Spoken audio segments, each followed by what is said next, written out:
bien, el día de hoy me han invitado a poder conversar y hablar sobre el tema de responsabilidad, ya sea penal, administrativa y civil, respecto al tema de los daños ambientales.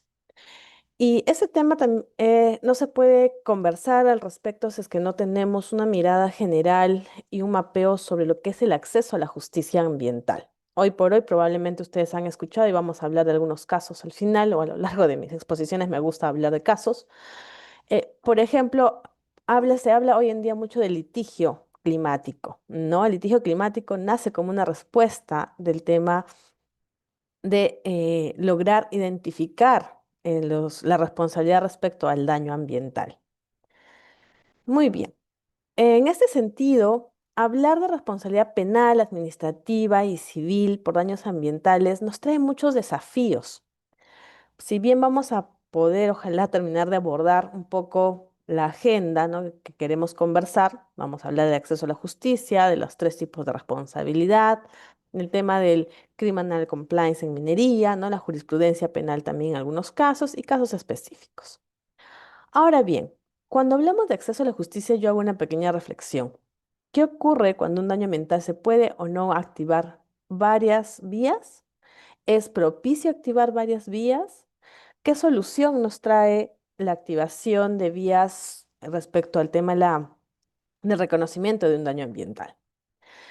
Eh, y hablar de ello conociendo un poco el contexto, ¿no? Justo el día de hoy, me parece, oye, hoy día, es el Día Internacional, el Día de la Biodiversidad, ¿no? Entonces, tema ambiental, ¿qué es lo que protegemos? No es como un tema civil, netamente, que estoy protegiendo la remediación de un daño, la consecuencia de una afectación directa, sino estamos hablando de qué es lo que estamos repercutiendo, el daño hacia dónde va a causarse, ¿no? Entonces, tenemos que ser conscientes que cuando estamos inmersos en temas ambientales, como ustedes ya lo han visto a lo largo de los cursos, es que lo que se protege son recursos naturales, es la biodiversidad y existen distintas presiones, distintas amenazas. Amenazas que pueden ser accidentes, ¿no? Si es que se pudo o no se pudo evitar.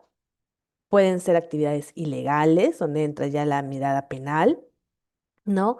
Como los derrames que ha habido, los derrames últimos también que ha sucedido en la Amazonía, como casos internacionales sobre temas de mercurio, por ejemplo, ¿no? Y en ese caso es donde nosotros observamos y tenemos que tener una mirada amplia y ver cuál es nuestro marco jurídico, porque no solamente frente a un daño ambiental, habrá una responsabilidad solo penal, administrativo o civil. Probablemente se podrán activar de una u otra manera las tres acciones, ¿no? Y es importante entender o querer generar esta conciencia, ¿no?, respecto a una responsabilidad integral de estas tres ramas. Muy bien. Y para hablar de generar esta mirada, es importante empezar a enfocarnos en lo que es la justicia ambiental, el acceso a la justicia ambiental. Esto es verdad, esto es cierto, esto es real, ¿no? O sea, y me gusta siempre citar a Brañes cuando dice, ¿no? Prever la posibilidad de obtener una solución expedita y completa por las autoridades de un conflicto jurídico de naturaleza ambiental, lo que supone que todas las personas estén en igualdad de condiciones para acceder a la justicia y para obtener resultados individuales y sociales justos. ¿Qué es lo que quiero compartir con esta cita? Es, uno, el tema del acceso a la justicia ambiental es fácil, es fácil de accionar, por ejemplo. Segundo, existen las condiciones igualitarias para poder acceder. Existe un interés legítimo y es ahí donde podemos hacer primero una recapitulación de qué es lo que estamos protegiendo, porque a veces somos muy ligeros al hablar de, de responsabilidad y daño. Pero a ver, yo me encuentro en Lima y vemos que a veces la humedad está aumentando, que tenemos climas variados, Pero ¿qué pasa si yo me encontraría, por ejemplo, en Puno, en la sierra, a la altura de la Rinconada, probablemente? Tenemos deshielos, tenemos sequías, y estas, por ejemplo, ¿hacia qué responsabilidad se podría dar si no identificamos a alguien que esté haciendo específicamente un delito, por ejemplo, ¿no? O puedo decir, muy bien, está la minería ilegal en ese caso. Todos los mineros ilegales voy y los denuncio. Soy una individua que probablemente gano 800 soles o con suerte el sueldo mínimo. Yo tendría un interés legítimo de poder, o un interés personal de poder accionar. Probablemente no. Porque, a ver, me voy a ir a denunciar a todos los mineros ilegales por contaminación del agua, por el daño al río y esa agua que me estoy tomando, por ejemplo. O voy a ir a denunciar, como lo hizo el señor Saúl, vamos a hablar del caso de Saúl, hizo un litigio y una denuncia a una empresa por un tema de contaminación al medio ambiente y esto le llamamos el litigio climático. Ese proceso ha durado años, pero claro, el señor ha hecho incidencia y ha generado, digamos, colaboración, etcétera, etcétera. Pero si yo estoy en el mismo escenario que les pongo, en la Rinconada, veo que hay deshielo, yo podría decir, ¿esto es a efecto del cambio climático? Ya, es efecto del cambio climático. ¿Contra quién, a quién voy a dar esa denuncia? ¿Tengo la suficiente capacidad para poder activar e ir a la comisaría y decir que hace una denuncia por cambio climático? ¿La policía me va a hacer caso? ¿O voy a ir a la fiscalía por un tema de contaminación ambiental? Entonces, el acceso a la justicia ambiental se tiene que operativizar desde la capacitación de las personas para entender cuál es el daño que se está generando y cuáles son las acciones que uno puede tomar al respecto. Y probablemente estas acciones también van a ser limitadas. ¿Por qué? En el caso del señor Saúl, por ejemplo, ¿no? Que puso una denuncia contra una empresa alemana por la contaminación, por la emisión de gases de efecto invernadero que estaban contribuyendo al tema del cambio climático, ¿no? Y por tanto, se solicitó una indemnización porque había una consecuencia de daño ambiental de deshielos de los nevados de Huaraz. En su momento todo el mundo decía que el señor estaba quién le iba a hacer caso, dónde iba a estar, pero por lo menos ese caso tiene más de 10 años. Ya salió la sentencia, pero una de las medidas interesantes que sacaron en su momento eran medidas eh, que, que la denuncia fue llevada desde la Corte Interamericana hacia los tribunales de Alemania. Y el tribunal en Alemania, no acá en Perú, en Alemania, emite unas medidas cautelares, digamos, y hace que la empresa, hasta que se resuelva el caso, empiece a cambiar sus actividades de generación eléctrica eh, por uso de energías renovables. Esa es una de las cosas. Pero el señor Saúl tuvo un interés porque le importaba mucho su población porque veía que el cambio climático estaba afectando el deshielo, ¿no? De los glaciares, pero no iba a haber una respuesta inmediata, no iba a darse una, una indemnización inmediata de la situación, ¿no? ¿Cuántos años se tuvo que cargar un proceso judicial, por ejemplo, ¿no? O por lo menos al inicio, el proceso judicial al inicio. Entonces, cuando hablamos de acceso a la justicia ambiental para poder operativizar estas líneas, ¿no? Identificar la responsabilidad penal, administrativa, civil, tenemos que entender si es que existe una vía legítima para poder lograr operativizar, ¿no? Eh, ¿Por qué? Porque estamos hablando frente a derechos o bienes, que son los recursos naturales, que probablemente son de un bien común, son difusos, generan bienestar colectivos y no es algo individual, ¿no? No es que yo voy a una denuncia por robo y que lo metan a la cárcel al ratero y que de repente me genere una indemnización por el robo de mi carro o lo o genero mi vía administrativa para que me operativicen el seguro. ¿no? Entonces, hablar de responsabilidad ambiental, tenemos que hablar primero de la motivación de los actores y ver si es que nuestro aparato institucional del Estado tiene las herramientas necesarias para lograr la operativización de esto, ¿no? Recordar, y seguro que ustedes ya lo han visto, ¿no? Recordar el hecho de cuál es el bien jurídico que se está protegiendo y cuál es el derecho que se está tutelando en este caso de daño ambiental. Y tenemos, vamos a regresar a nuestra constitución política, ¿no? Que nos habla el artículo 2, nos dice, bueno, uno tiene derecho a la paz, la tranquilidad, pero a gozar de un ambiente equilibrado y adecuado al desarrollo de su vida. Es decir, yo puedo accionar cualquiera de estas vías porque veo afectado mi derecho fundamental a un ambiente sano, equilibrado, etcétera, ¿no? Entonces, el recurso, que ya sea los ríos, el lago Titicaca, hace poco salió una sentencia declarando como sujeto de derecho, el caso de la Oroya, por ejemplo, ¿no? Entonces, ¿cuáles son todas estas afectaciones que puedan darse? Raider, tú me indicas si es que hay preguntas, por favor. ¿Sí? Sí, doctora, nada más están en el chat, son saludos y las preguntas por Ah, ok, audio al finalizar, pero en el chat puede interactuar, doctora, no hay problema. ya, perfecto, mi amor. Entonces, en ese sentido también es importante volver a ver qué es lo que nos dice el marco normativo, por ejemplo, la Ley General del Ambiente, ¿no? Em, Nos menciona en el artículo cuarto, nos dice, del derecho del acceso a la justicia ambiental y lo reconoce. O sea, nosotros hablamos de un reconocimiento expreso del derecho al acceso a la justicia ambiental para poder accionar estas vías, ¿no? Y señala en la parte que está resaltado.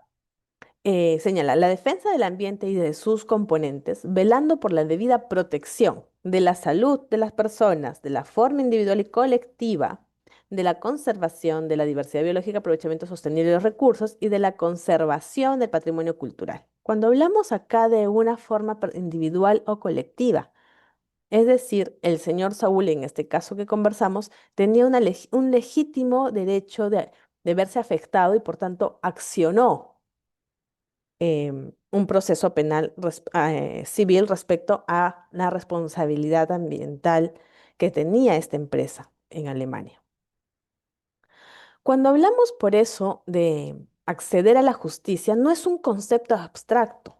Hablar de daño nos tiene que llevar primero a hablar de cómo nosotros accionamos estas herramientas. ¿Para qué sirve accionar? Yo tengo el Código Penal, tengo el Código Civil, está, por ejemplo, en el caso de minería OEFA, y bien, son procedimientos escritos. Pero ¿cómo entendemos la importancia de hacer estas acciones judiciales? ¿Cuántos procesos judiciales respecto a la protección ambiental tenemos en nuestro país? Muy bien, temas claves cuando hablamos de justicia ambiental, de manera resumida. Uno, lograr una tutela activa a nivel administrativo y o judicial. ¿Tenemos sentencias? ¿Cuántas sentencias existen? Tenemos un avance, sí. Tenemos las fiscalías especializadas en temas ambientales.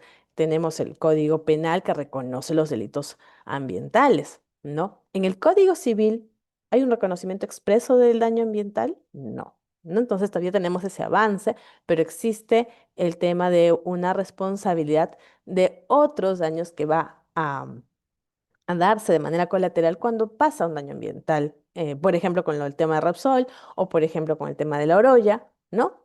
Luego, reparar y compensar el daño y riesgos ambientales. En nuestro país, cuando hablamos de compensación, al menos las normas lo han señalado hasta nivel económico. Tenemos legislaciones como la alemana, que se genera el tema de la compensación de ambiente por ambiente, ¿no? Entonces, ¿y por qué? Se podríamos decir. Y debemos regresar a nuestra constitución, ¿no? O sea, yo sé que ustedes acá somos especialistas y me dirán, ¿por qué me hablas algo tan básico? Porque este concepto básico es sumamente importante. Porque entender qué cosa es lo que nosotros buscamos remediar bajo un reconocimiento de daño ambiental son, en muchos de los casos, temas que no hay una reversión. El tema ambiental, se contaminó el río, no hay marcha atrás, señores. Tenemos el caso en nuestra Amazonía, por ejemplo, que incluso las comunidades han tenido que ser reasentadas. Tenemos el caso en Madre de Dios de contaminación por mercurio, donde hay resoluciones de la Dirección Regional de Salud que prohíben el consumo de pescado y agua. No tenemos marcha atrás. Se reconocerá penalmente, se meterá a la cárcel el responsable de la empresa, probablemente, si se ha identificado, de una tala ilegal. Carreteras ilegales en la Amazonía. Han talado. Perfecto. Ni legales, señores. Tenemos el caso de la carretera Genaro Herrera, eh, donde el anterior gobierno regional, bueno, por X motivo, construyó una carretera en la Amazonía donde no se tenía em, certificación ambiental. Eso es una falta administrativa, ¿no? Pero esa falta administrativa generó la tipificación, se tipificó el delito de desbosque, deforestación. Se tuvo el proceso, la Procuraduría del MINAM ha tomado el caso en su momento, hizo la investigación y bueno, las personas existen, personas identificadas y están siguiendo un proceso, no han seguido la sentencia, probablemente ya están sentenciados, no sé, pero los meterán 20 años a la cárcel, 50 años, si, si que eso existe. ¿En cuántos años vamos a volver a tener estos árboles? Una de las especies más taladas a veces en estas zonas, cuando no existen certificaciones ambientales adecuadas. Por ejemplo, una de las especies es el chihuahuaco, que hace poco salió una norma al respecto para su protección. Para que crezca un árbol necesita unos 60 años por lo menos. Entonces, a lo que yo voy es que la reparación o la compensación por estos daños ambientales en nuestra legislación aún es muy paupérrimo. Nos señalan a un tema de dinero. ¿Cuántos procesos administrativos sancionadores tiene Repsol ahorita? No, creo que más de 90. ¿Van a descontaminar el mar? ¿Van a volver a generar de repente la dinámica ecosistémica que tenía este ecosistema marítimo? Entonces, hablar de una reparación de daño ambiental no es lo mismo que hablar de una reparación de daño civil o penal en alguna otra figura. Otro tema importante, resolver conflictos de naturaleza ambiental. La justicia ambiental debe ser una herramienta también para sopesar, digamos, los intereses del cuidado y protección ambiental frente a algunos intereses particulares. Por ejemplo, el caso de la carretera. Se accionó una vía penal por un tema de delito de desbosque. Se accionó una vía civil por un tema de no contar con la certificación ambiental y no contar con el certificado con el certificado de deforestación. ¿Y qué es lo que hace accionar la justicia ambiental? Permite que las comunidades alrededor, o los centros poblados, o las localidades, tengan también herramientas para decir, no pueden continuar con este avance, no puedes continuar deforestando, no puedes continuar construyendo esta carretera, por ejemplo, porque estás en un proceso judicial o estás en un proceso administrativo que ya ha hecho una observación de que estás infringiendo y que estás generando además un daño ambiental, ¿no? Entonces, es importante porque dotas de herramientas legales para las negociaciones o para la resolución de algún conflicto, ¿no? Además que también es de naturaleza universal, el acceso en igualdad de condiciones. Eh, todos podemos acceder a una justicia ambiental si es que operativizamos las herramientas que se puedan tener a nivel civil, administrativo, penal. Eh, yo soy parte de la Clínica Jurídica Ambiental de la Católica. Por ejemplo, en su momento hicimos un informe con los alumnos eh, que trabajaron las carreteras en la Amazonía y una vez que se empezó la Procuraduría a investigar el caso, pidió, por ejemplo, el informe que se había trabajado en la Universidad Católica, porque era un informe neutral de un espacio académico, ¿no?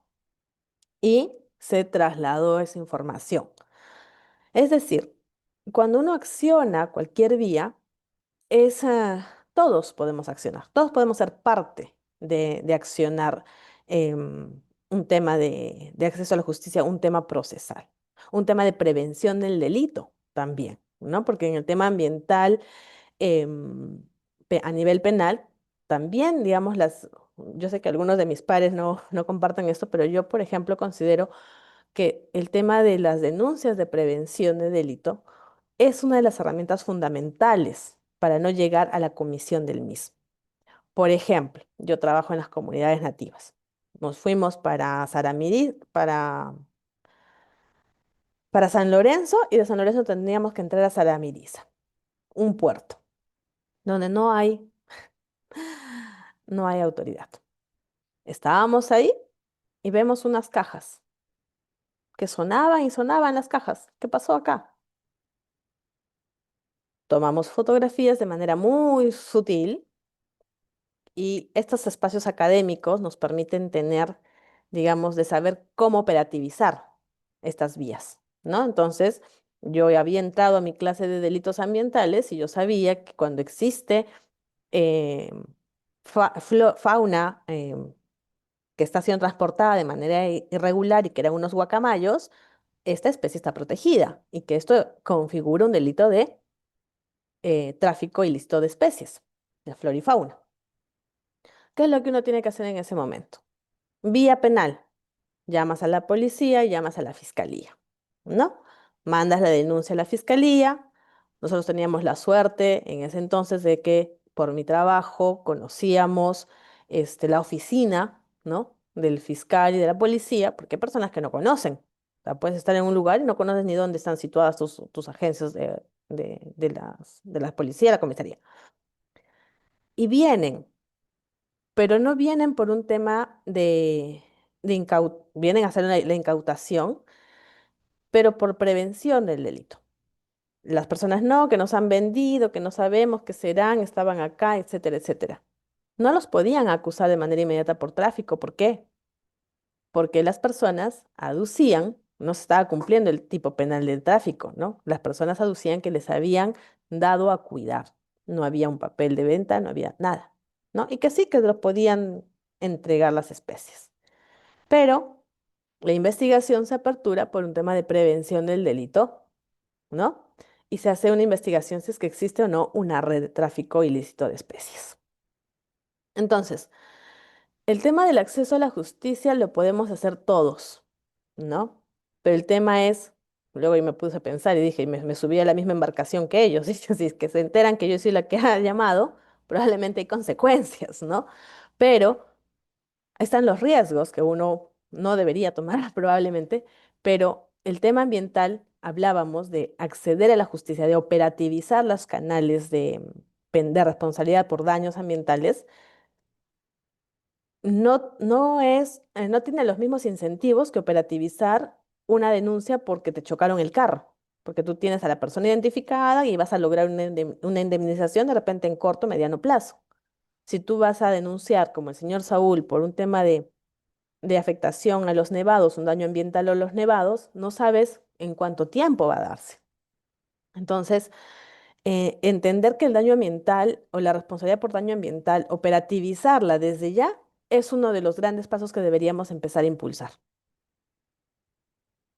Ahora bien, ¿cuáles son los objetivos que debe alcanzar el acceso a la justicia ambiental? Tenemos perdón. Tenemos las herramientas penales, administrativas, pero ¿cuál es la razón de ser de esto? Porque vemos que la motivación no es la misma. No voy a tener una indemnización inmediata, probablemente. En el caso de la Oroya, por ejemplo, ¿cuántos años se ha logrado y hasta la Corte Interamericana de Justicia de Derechos Humanos se ha tenido que ir para poder decir existe responsabilidad, existe un daño ambiental comprobado, ¿no? Eh, y ahora vamos a entrar en un momento también cómo se argumenta el tema del daño ambiental, porque no es algo tangible, como que me chocaron el carro está hecho tiras, o me atropellaron, estoy con la pierna rota, ¿no? O vinieron y me intentaron robar, ¿no? O me estafaron. O sea, ¿cómo pruebo? ¿Cómo pruebo, por ejemplo, si es que hablamos de que existe em, que la afectación no es inmediata, ¿no? El señor Saúl, en el caso del deshielo que les comentaba, inició el proceso probablemente cuando todavía había nevado en el 2010, digamos. Ahorita ustedes se van para Huaraz, ya no hay nevados. Es más, se va a dar la conferencia de las partes sobre cambio climático en noviembre en Brasil. Uno de los temas que se están trabajando son los daños y pérdidas. Y daños y pérdidas, uno de los temas específicos es el daño y la pérdida de los glaciares en los países. 20 años después, hay una manera de retroceder por más que existan pagos, por más que se meta a la cárcel a la gente. No. Bueno, entonces, los objetivos los quise plantear en 6 puntos, ¿no? Uno, respeto a los derechos fundamentales de las personas, derecho a un ambiente sano, saludable, asegurar la conservación del ambiente y los recursos naturales, asegurar la conservación, ¿por qué? Porque no hay retroceso, se perdieron los nevados, se perdieron las especies. Tenemos cada vez más especies en la lista de CITES. CITES es la lista de especies protegidas, ¿no? Ya sea flora o fauna.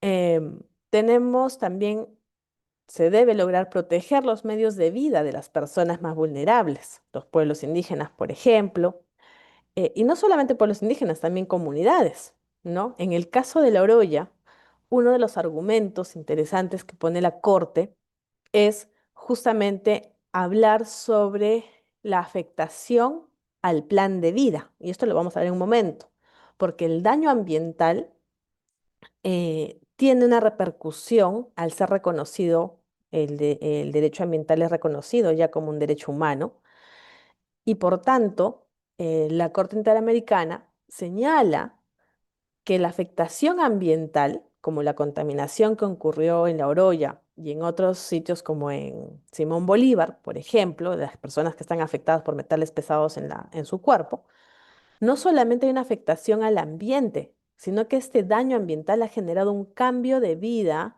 ha truncado los planes de vida de las personas. Entonces vemos cómo el daño ambiental empieza a tener mayor fuerza y argumentos para poder evitarlo, ¿no? No es solamente sancionarlo, sino es evitar el daño. Es también se debe lograr exigir el cumplimiento de la regulación ambiental. Por esta misma razón, ustedes seguro conocen los principios del derecho ambiental, ¿no?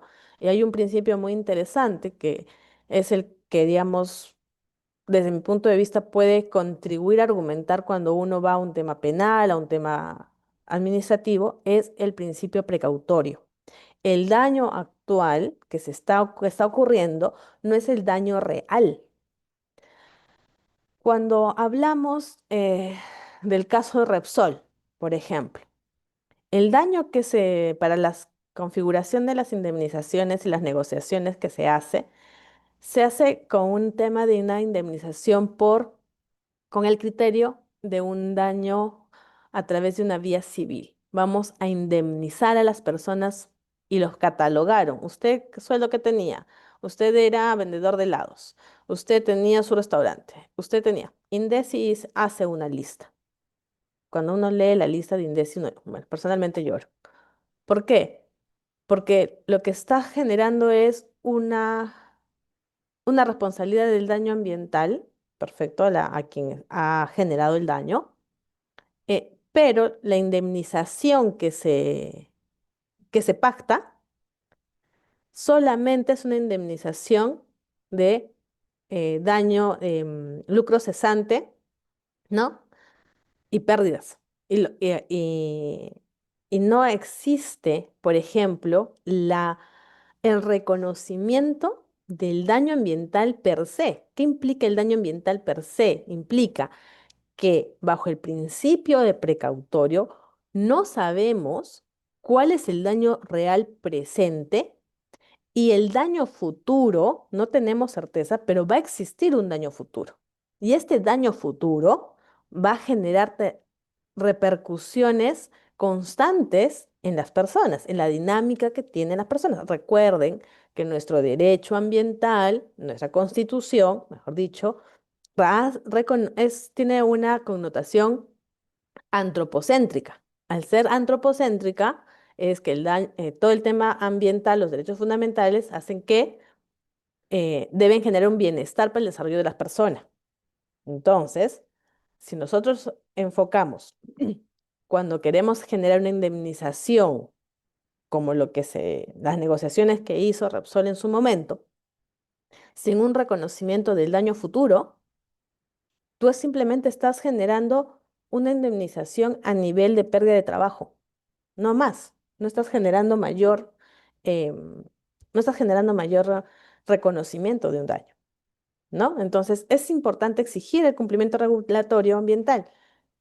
¿Por qué? OEFA en su momento, ¿no? Cuando hace la situación de Repsol o cuando también, solo pasaba ese ejemplo, dicen, bueno, es una emergencia ambiental, ¿no? Y Repsol dice, es una emergencia ambiental, yo lo reporté, no lo reporté, y tenía que calzar con los requisitos indicados por las normas administrativas. Y en algunos casos, con esos argumentos, ha hecho bajar la multa, está dilatando algunos procesos, entre otros, ¿no? Entonces, en el caso ambiental, eh, es sumamente importante tener siempre la mirada de prevención. Si yo exijo el cumplimiento normativo, evito el daño ambiental. Si yo exijo el cumplimiento de los límites máximos permisibles en el tema de minería, evito que exista una contaminación posterior, irremediable y que probablemente no va a tener punto de retorno. Contar con una institucionalidad que cumpla con los roles de supervisión, fiscalización y sanción. Tenemos OEFA, ¿no? Por ejemplo, el tema del cumplimiento sobre el manejo de los relaves en las actividades mineras, el cierre de minas. Entonces, que puede haber procedimientos y sanciones a nivel, digamos, administrativo, sí, pero la contaminación del río nadie la va a remediar. ¿O cuánto tiempo va a tomar? Entonces, tiene que haber también este control. O Sinermin, ¿no? Este, o O en el caso, por ejemplo, Serfor, ¿no? O Sinfor, en el caso de la tala, por ejemplo, ¿no? Entonces, tiene que haber autoridades que regulen un seguimiento, digamos, de fiscalización. Luego, contar con decisiones ajustadas a derecho que respeten los derechos fundamentales de las personas. Claro, tenemos que siempre priorizar, digamos, el tema de la razonabilidad, cuando se tiene, digamos, la afectación. ¿Cómo uno puede decir, tenemos nuestros delitos, no sé, delitos de minería ilegal? Ya. La, bueno, para empezar, ese tipo de delito de minería ilegal no es solamente contra una persona, ¿no? Es un montón de mineros ilegales que generan un determinado daño. ¿Cómo yo hago la proporcionalidad del daño que genera un individuo respecto a toda la contaminación, no sé, en Madre de Dios o los delitos que están sucediendo, no sé, de contaminación en el río Suche, por ejemplo, ¿no? Entonces, debe ver también cómo se argumenta para lograr penas efectivas, ¿sí? ¿Cómo ejercer el derecho al acceso a la justicia ambiental? Bueno, existen mecanismos, ¿no? Los administrativos, y por acá empezamos un poco a ver este tema de responsabilidad administrativa, y vemos la otra vía, los judiciales, que vemos la responsabilidad civil o penal. En el caso del administrativo, por ejemplo, podemos hacer denuncias administrativas, podemos hacer procedimientos administrativos. Cuando activamos el tema de las carreteras, hacemos una denuncia se solicita primero verifica si es que hay un cumplimiento administrativo, cuál es la falta, porque en el caso de la carretera se solicita autoridad competente, cuenta o no cuenta con un instrumento de gestión ambiental, no cuenta, falta. Cuenta o no cuenta con una autorización de desbosque, no cuenta, falta. Muy bien, ¿ahora qué hago? Ya sé que esta carretera no tiene el tema administrativo, entonces solicito, ¿no? Y activo la vía administrativa para que exista una fiscalización, supervisión y sanción de un procedimiento administrativo sancionador a quien está realizando la actividad de la carretera. Eso no quita que podamos activar la parte penal, ¿no?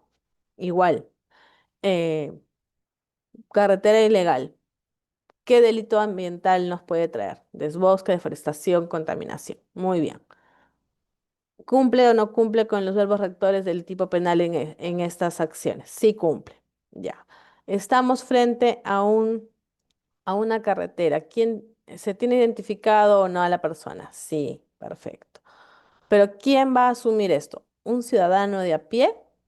En ese caso nunca hubiese podido continuar. Entonces, lo que hace en esta situación, al ser una carretera ilegal, por ejemplo, se hace la denuncia a través de, o se da la noticia criminis y que tome el caso la Procuraduría del MINAM y accione frente a la Fiscalía, ¿no? Entonces la Fiscalía empieza a investigar, pero quien hace la denuncia formal es la Contraloría del MINAM, ¿no? Entonces, podemos llegar a contenciosos administrativos, podemos llegar a temas constitucionales. Últimamente hemos tenido la sentencia sobre la ley antiforestal o la ley de la modificatoria de la ley forestal y la última sentencia también de la ampliación del Reinfo, que bueno, ahora ya nos han sacado otra norma del Reinfo más, ¿no? Pero se puede llegar, sí, por supuesto. Hay normas incluso que salen y que pueden ser denunciadas a nivel constitucional porque va a generar un daño ambiental irreversible, ¿no? Hay el gobierno regional de San Martín, por ejemplo, que fue parte de esta denuncia de inconstitucionalidad de esa norma, observó que el cambio de uso de suelos que se iba a dar iba a generar una repercusión de ampliación o de reducción de las áreas forestales en la región de San Martín, ¿no? Entonces, se acciona a través de estas herramientas jurisdiccionales. Es importante entender que para acceder a la justicia ambiental y para acceder o operativizar las vías civiles, penales o administrativas, debemos tener acceso a la información, ¿sí? Porque muchos de estos casos o estas denuncias se van a dar frente a eventos, ¿no? Que no necesariamente son, son entre dos individuos, ¿no? Se contaba o no se contaba con con las certificaciones ambientales, por ejemplo. Acceso a la información. eh, Cuando se trata, por ejemplo, del tema de los relaves, ¿no? O de la contaminación de los ríos por metales pesados. En el caso de la Oroya, bueno, había responsables, pero tenemos el caso de Simón Bolívar, ¿no? Que muchos de los pasivos ambientales mineros que se encuentran en la zona no tienen identificado a un titular minero, ¿no? Entonces, ¿contra quién? Y es por eso que la denuncia se hizo contra el Estado, porque el Estado no estaba haciendo nada para remediar de manera adecuada esos pasivos ambientales. ¿Y cómo se puede demostrar eso? Solicitud de acceso a la información. ¿Cuáles han sido las acciones recientes sobre remediación de pasivos ambientales? En el río Santa, por ejemplo. También tengo en el curso de clínica jurídica en la Científica del Sur, un equipo de alumnos estaba investigando sobre el río Santa. Problema de contaminación del río Santa, niños que mueren por contaminación del río, metales pesados presentes en el cuerpo. Acceso a la información. ¿Cuáles han sido las últimas acciones de remediación de los pasivos ambientales mineros de la zona? Cero. ¿No? Entonces, vas generando la importancia de tener mayor data para la denuncia, ¿no? Las denuncias administrativas, ¿qué es lo qué es lo que se procede o se procura con las denuncias administrativas? Lo que se busca es lograr facultad, ¿no? Dar una facultad a las personas que puedan advertir frente a las autoridades sobre las comisiones de los ilícitos en temas ambientales y que se puedan impulsar investigaciones. Ejemplo claro, la carretera que les mencioné. En procedimientos ya sancionadores, ¿no? Son iniciados por autoridades ambientales en algunos casos, competentes en el marco de sus funciones de control, supervisión, fiscalización o EFA, la Contraloría, las oficinas de control interno, por ejemplo, ¿no? Que buscan determinar la responsabilidad sobre presuntas infracciones cometidas, ¿no? Es interesante hablar cuando las infracciones también calzan, o sea, este es un delito del tema de la coima, pero también calza dentro de la responsabilidad funcional, ¿no? ¿Qué es lo que el funcionario hizo o dejó de hacer para evitar el daño ambiental? Y se puede ordenar la imposición de medidas cautelares, correctivas, imposiciones y sanciones. Prácticamente todo lo que, digamos, hace de manera más clarificada OEFA, ¿no? Ahora bien, también podemos tener a los al tercero administrado, ¿no? Que se puede incorporar en estos procesos. Lo interesante, y también se da en otros casos, pero lo interesante, y se ha observado en el caso de la Oroya, en el caso del señor Saúl, en el caso, o sea, estoy poniendo casos, digamos, peruanos, ¿no? Actuales. En el caso, por ejemplo, de Simón Bolívar, en el caso de la Titicaca también, eh, que no solamente existe una acción, digamos, penal frente al reconocimiento para determinar el daño ambiental que se está generando y las remediaciones, las acciones para mejorar el ambiente, entre otras, sino que también sucede mucho la figura del amicus, el amicus curiae, que son los terceros administrados que se incorporan en procedimientos de relevancia ambiental a fin de representar la defensa de los derechos ambientales. ¿Quién puede ser un tercer administrado? Todos, señores. Si yo tengo el tiempo y la plata y la dedicación, lo puedo hacer, ¿no? Porque uno puede argumentar y decir, me está afectando. Y recordemos que el derecho ambiental es, ¿cuál es nuestro derecho fundamental? De toda persona.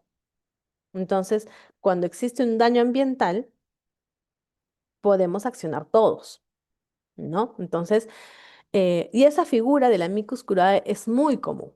Hace poco, bueno, tampoco, el año pasado, había todo el problema de la pesca industrial que se estaba dando en la reserva de Paracas, por ejemplo. ¿Qué ocurrió ahí?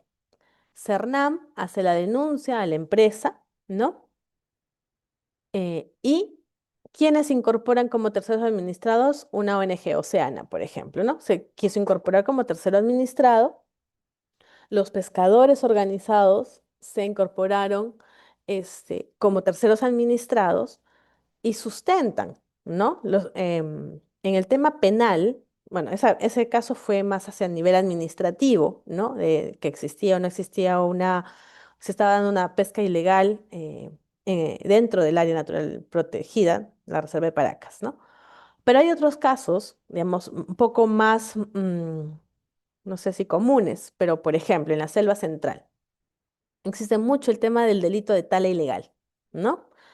Igualmente, se puede, tienes las vías, la penal, tala ilegal, se configura el delito, vamos a ver si es que si es que está el individuo identificado, pero para generar la recuperación de madera, nosotros necesitamos un permiso y quien da ese permiso lo da una autoridad. Entonces, ahí claramente se puede activar tanto por responsabilidad penal como por responsabilidad administrativa, sancionar el daño ambiental que se ha producido por la tala de determinada cantidad de individuos forestales, ¿no?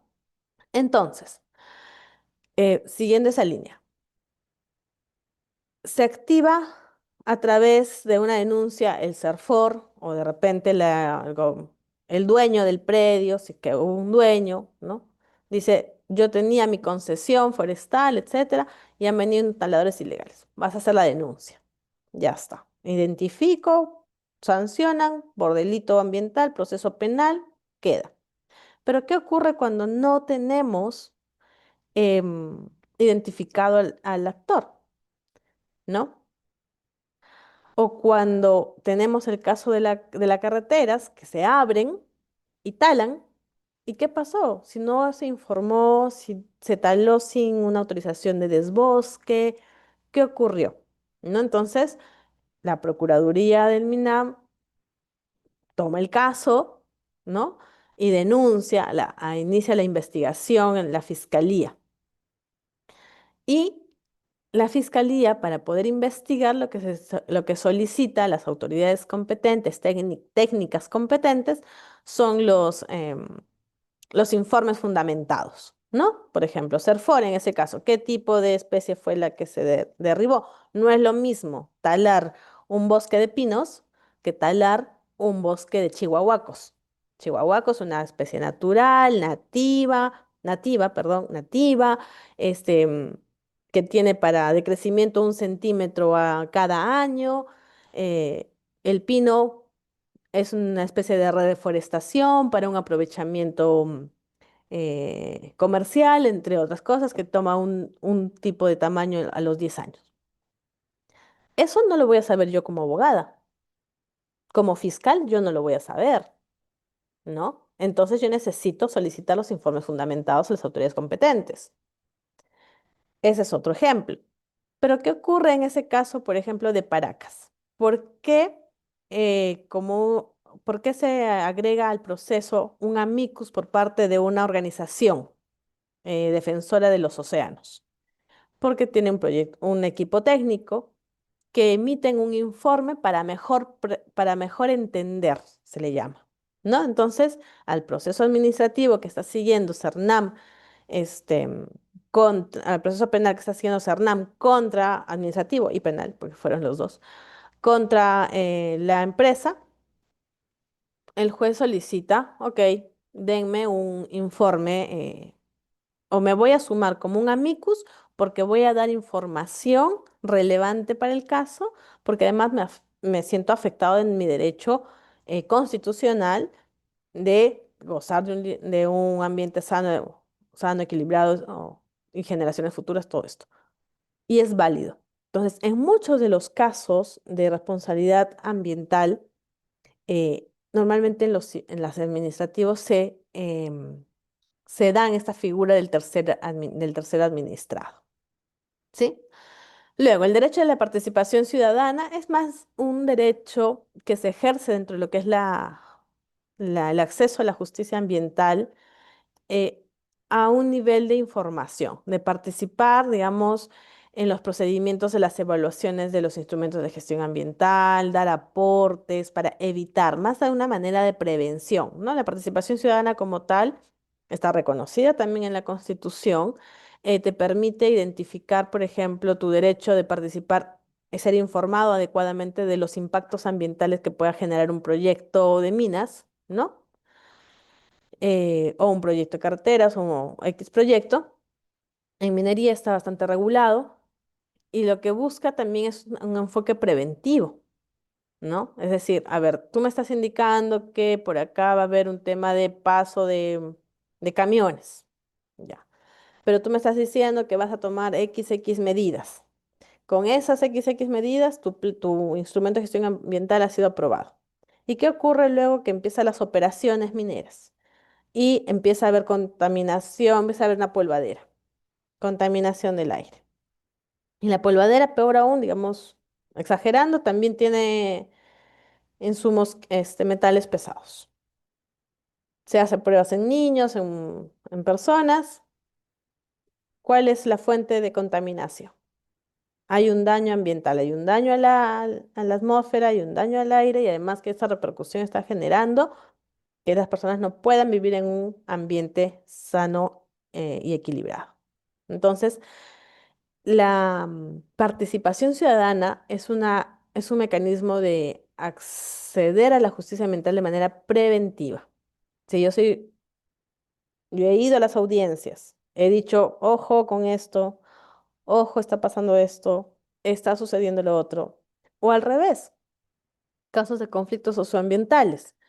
Tenemos casos donde empresas mineras no pueden hacer em, de manera adecuada su mantenimiento, por ejemplo, de sus mineroductos. ¿Por qué? Porque la comunidad quiere estar de repente dentro del área de influencia, pero no está dentro del área de influencia, hay un desacuerdo con la comunidad va, te paraliza la obra o te va y te corta la entrada, no te permite el ingreso. Perfecto. Ahí el administrado dice, ya tengo dos caminos. Voy a poner mi carta a la OEFA indicando que por X motivos yo me he acercado a la comisaría haciéndome atestado, donde las personas no me dejan ingresar para hacer el mantenimiento. Lo dejo en constancia. Cada vez que intento entrar, no me dejan entrar, ponen ponen a mis operarios en riesgo, etcétera, etcétera. Mañana más tarde viene época de lluvia, quiebre, rajadura del mineroducto. Tres, cuatro, cinco animalitos empiezan a morir. ¿Y por qué está muriendo? Van, hacen un estudio del agua, contaminación, ¿de dónde? El mineroducto. ¿Qué pasó con el mineroducto? Estaba rajado. ¿Qué hace la comunidad? Va y denuncia, ¿no? Pero ¿quién denunció primero? A nivel administrativo, puso y dijo, no me dejan entrar. ¿Qué es lo que tengo que hacer? A nivel penal, y también es uno de los grandes problemas en los conflictos socioambientales, que terminan las comunidades también denunciadas, y uno de los grandes temas en las mesas de diálogo es que retiren la denuncia, pero la denuncia no es por contaminación, la denuncia es por prevención al daño ambiental que se puede generar. La prevención del delito, la empresa denuncia a la comunidad, ¿no? La señora Lucía Palau no me deja ingresar. La voy a denunciar por prevención a la comisión de un delito. ¿Cuál es la comisión del delito que podría ser resultado de este impedimento? Que si no me deja ingresar, va a haber un daño colateral al ambiente porque se va a romper mi tubería y va a haber una contaminación al río, ¿no? Entonces, ahí el delito no fue contaminación, ahí el delito fue prevención. La denuncia fue de prevención, ¿no? Pasa el hecho, pasa el suceso de que se contamina, se rompe, y cuando me denuncian a la empresa, dirán, pero usted fue la que provocó esto, ¿no? Y se verá en las audiencias los argumentos que se tendrán que, digamos, de eximir o no eximir de responsabilidad, fue una causal o no fue una causal de responsabilidad, un atenuante o no, por ejemplo, ¿no? Entonces, frente a estos hechos, debemos ver, por eso que se habla de la integralidad de, de las acciones en las vías penales, civiles o administrativas, frente a una responsabilidad de daño ambiental. En ese último ejemplo, ¿la empresa tendría o no tendría responsabilidad del daño ambiental? El juez determinará, la fiscalía investigará, ¿no? Y se tendrán que poner pruebas.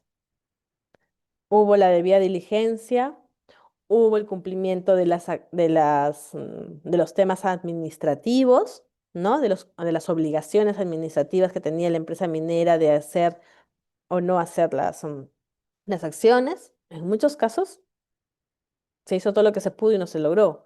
En otros casos se empieza a identificar, como en el caso de la carretera, que la propia autoridad no cumplió con las obligaciones administrativas y que esto luego conllevó tanto a responsabilidad administrativa como a una responsabilidad penal, ¿no? O en el caso de Repsol, hay denuncias administrativas por el daño ambiental, hay denuncias penales también por contaminación y también hay denuncias civiles, ¿no? Por un reconocimiento de unas indemnizaciones.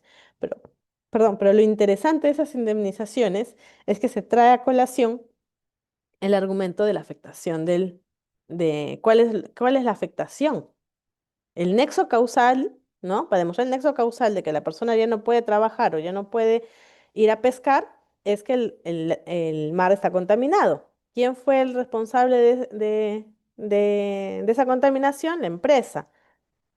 Entonces, la indemnización va a ser lucro cesante. ¿Cuál va a ser la indemnización? ¿Cuál es la connotación? ¿Cómo yo justifico y armo mi nexo causal?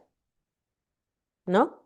Entonces, también, y para quienes son abogados en temas administrativos, es muy importante, por ejemplo, que no solamente se vea una afectación directa al hecho en el nexo causal en la vía civil, sino cuál es el, cuál va a ser el daño o la repercusión a futuro.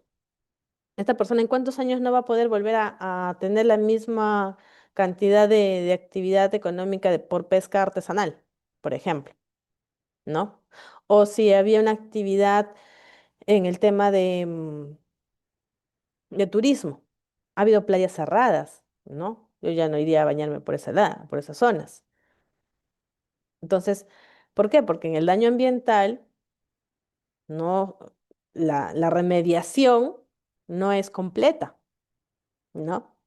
Entonces, también son argumentos o también son temas de que ojalá la idea que se reconozca de manera cuantitativa, pero la valoración ambiental, tenemos sí una legislación sobre la valoración ambiental, pero no se está utilizando, aplicando en casos concretos, digamos, solamente en la vía civil, ¿no? Lo que se ve sí es a repercusión penal, repercusión administrativa, la valoración del daño ambiental. Eso es algo también todavía que es un vacío normativo. O sea, existe los lineamientos de valoración ambiental, pero cómo se aplican cómo lo podemos operativizar también, ¿no? Muy bien. En este caso, habíamos hablado al inicio de los objetivos. Estamos bien con la hora. Ahora vamos a hablar un poco de las debilidades del sistema de acceso a justicia ambiental, ¿no? Y se va a tener lo siguiente. Uno, ¿cuál es la primera debilidad? Que los procesos o procedimientos son largos. Las investigaciones penales, por ejemplo, ¿no? Si acá tenemos jueces, fiscales que ven temas penales, un promedio de un caso de investigación para lograr la sanción, si es que no nos gana la prescripción del delito, ¿no? No sé si en todos los casos hay, pero eh, son procesos largos. Y como en el caso, por ejemplo, del señor Saúl, ¿no? Se logró tener que es además en un foro internacional. El caso del señor Saúl se vio en fueros alemanes, en Alemania, ¿no? Entonces, en el caso de Perú, ¿qué pasó con el caso de la Oroya? Habían años que no sé, que no hacían caso el Estado y se tuvo que demandar al Estado frente a la Corte Interamericana de Derechos Humanos. Eh, entonces, los casos no son inmediatos. Nosotros no sabemos cuánto tiempo ya pasó del derrame de Repsol, de Ventanilla. Todavía siguen los procesos. A nivel de OEFA, por ejemplo, también, ¿no? Tenemos procedimientos sancionadores que, que, han s- que siguen dilatándose, que se sigue observando, ¿no? Entonces, son procesos extensos por la determinación del daño real, ¿no? La fragilidad institucional para exigir el cumplimiento de sus decisiones. ¿Qué es lo que pasa con con esa institucionalidad? Tenemos las fiscalías ambientales que pueden garantizar, digamos, la operatividad de la persecución de delitos ambientales, pero tenemos realmente la capacidad. Yo trabajé una época por Oxapampa, Selva Central, respecto en temas de conservación ambientales. Se hacían denuncias y la fiscalía no podía llegar, no porque no quería. Había un fiscal en la Merced para la jurisdicción que era Satipo, la Merced, Oxapampa, Pichanaki. Uno. Y una camioneta para que pueda irse. Se reportó un delito de comisión de delito de tal ilegal. Bosque Cholet. Si ustedes han ido por Oxapampa, los invito a que vayan de Oxapampa a Villarrica por el Bosque Cholet. Es un paisaje hermoso, además, pero para que conozcan la poca facilidad de ingreso. Para llegar al Bosque Cholet, la fiscalía estaba en la Merced, a 3 horas y media. Y cuando hay lluvias, olvídense, no se puede entrar. Entonces, ¿cómo el fiscal puede ir a hacer la constatación del delito? Está bien, está el tema de operativizar la justicia, la comisaría, la policía también puede ir a hacer el levantamiento, pero a veces la policía no está o sí está, pero digamos, no es tan fácil a nivel institucional, ¿no?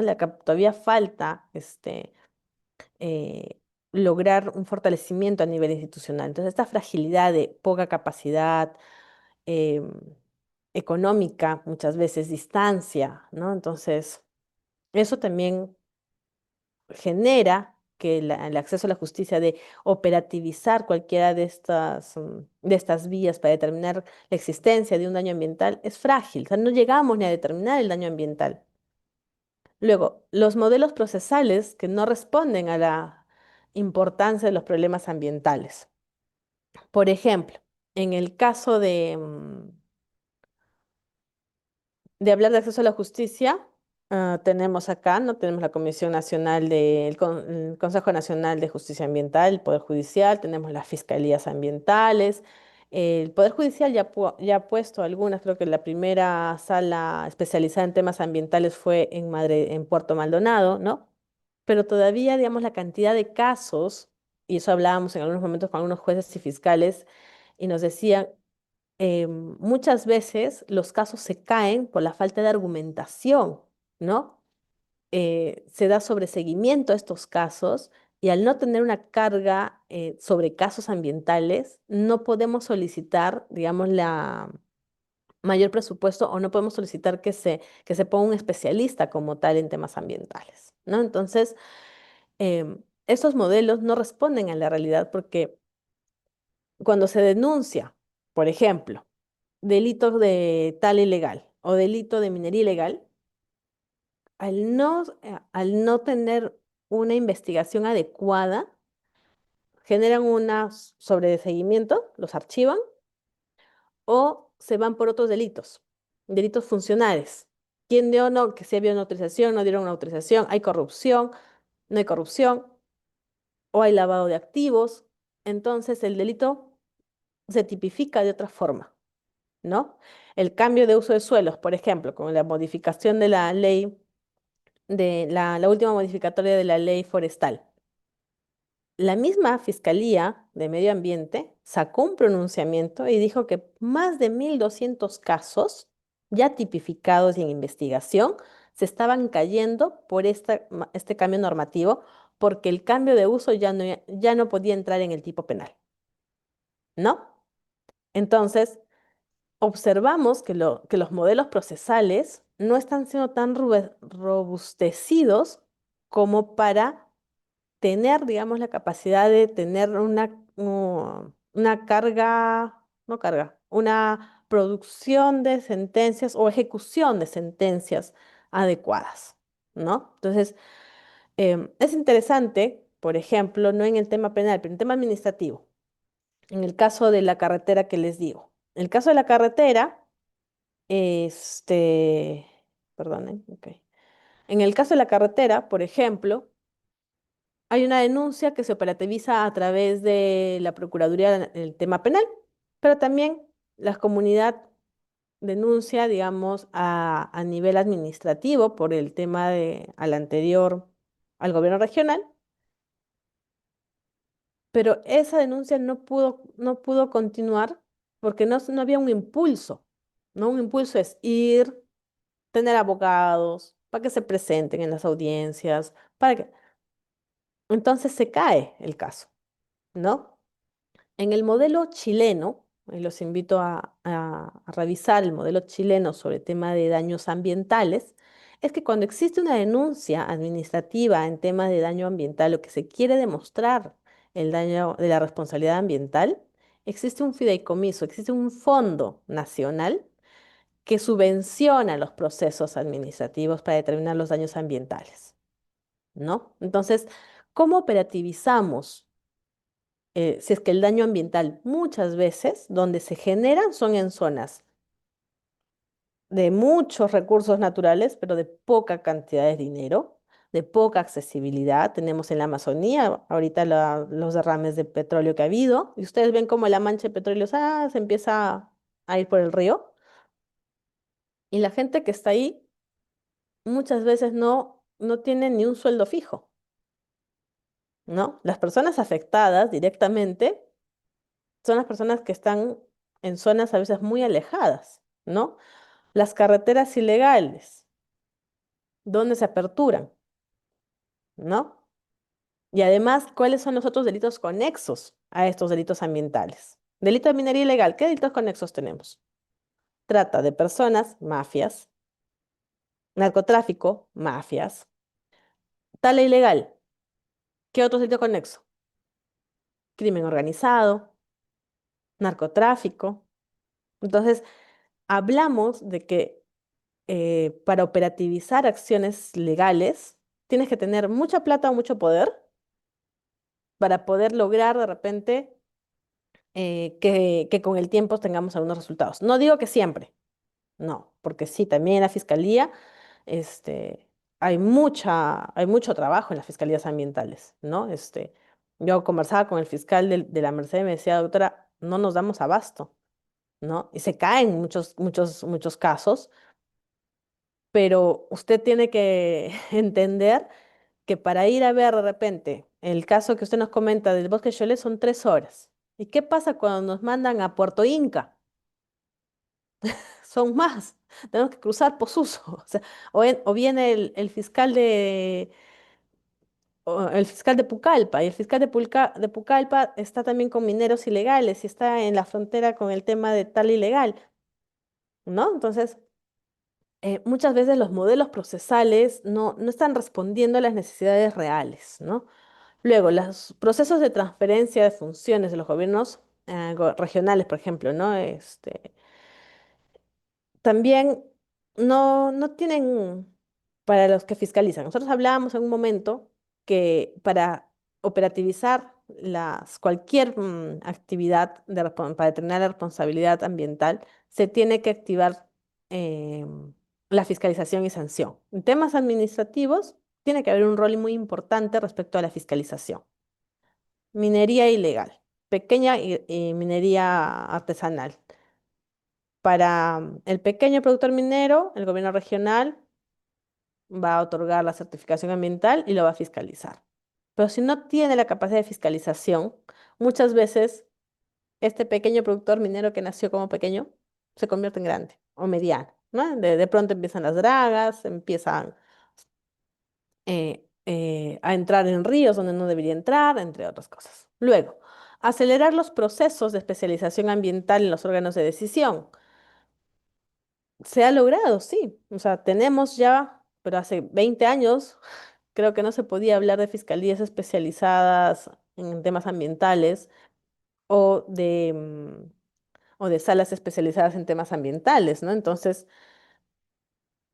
generar esta especialización es sumamente importante, ¿no? Entonces, es fundamental porque ¿cómo vas a investigar si no sabes, por ejemplo, desde las fiscalías, si no sabemos cuáles van a ser, digamos, a quién pedir los informes fundamentados, ¿no? Eh, si estoy frente a un caso de incautación de tala ilegal, ¿cómo sé que el tronco que está delante mío es de Chihuahuaco, de caoba o de pino? No, ya será su bitácora, será. Pero todo eso necesita cuando se investigan los informes fundamentados, ¿no? Es importante también el tema de la interculturalidad y de género. Sí. Eh, ¿Qué ocurre en muchos casos? Que cuando se inician los procesos, a veces se llama a las personas para que empiecen a hacer ya sea como testigos, el caso de la carretera, por ejemplo. Eh, no tenemos muchas veces interlocutores, ya sea por capacidad o tema financiero. Y, y las personas que no dominan el castellano o el español dicen, ¿para qué voy a ir a denunciar? ¿Cómo operativizo? ¿Cuántos defensores ambientales tenemos asesinados últimamente? ¿No? Las personas que puedan seguir esos procesos, por ejemplo, ¿no? Contra los taladores ilegales, que además que mataron al líder o a la lideresa, continúan ahí. Entonces, tiene que haber un enfoque intercultural en los procesos, sí. Tiene que haber un enfoque de género también. Las actividades de minería ilegal, ¿qué es lo que sucede? No sucediendo recién hace años. Delitos conexos, ¿no? La trata de personas, tanto niños, niñas, género ya no importa en general, pero se da la trata de personas. Entonces, ¿cuál es el enfoque para decir es importante determinar los daños que se generan a través de estos delitos, ¿no? El daño ambiental. ¿Cuál es la repercusión del daño ambiental más allá de la afectación a la persona y al entorno, ¿no? Y acercar también es importante generar canales, puentes que puedan acercar la justicia ambiental a los ciudadanos, ¿no? Muy bien, entonces ahora vamos a entrar, digamos, a los temas un poco más específicos sobre el tema ya de las responsabilidades, ¿no? En este caso, por ejemplo, tenemos la responsabilidad administrativa ambiental, ¿no?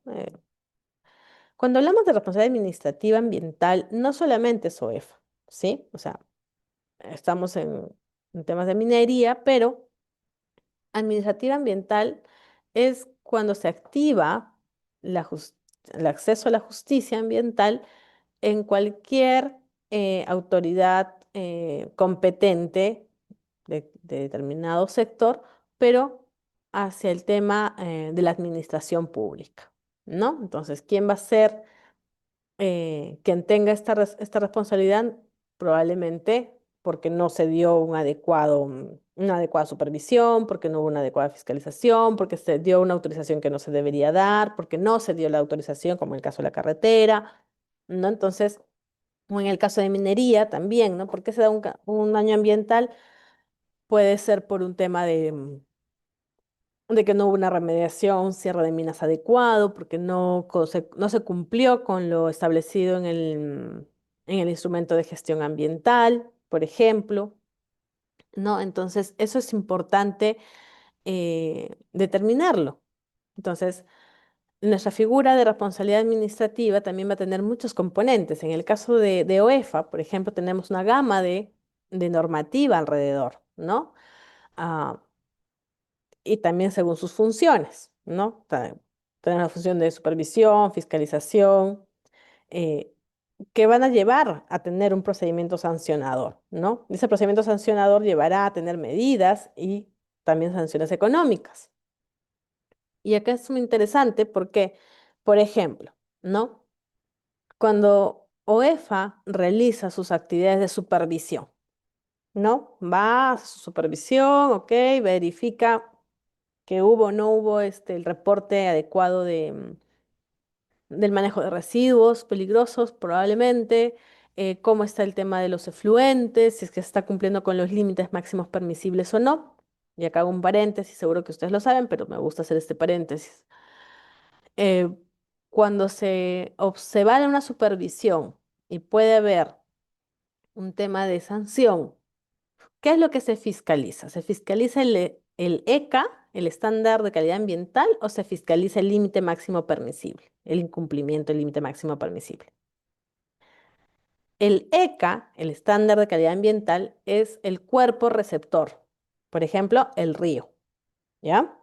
El límite máximo permisible es la cantidad máxima que se podrá em, votar, digámoslo de manera coloquial, ¿no? El efluente que puede que puede ser después de todo un proceso, que el efluente, que se vertirá al río, ¿no? Al efluente, mejor dicho.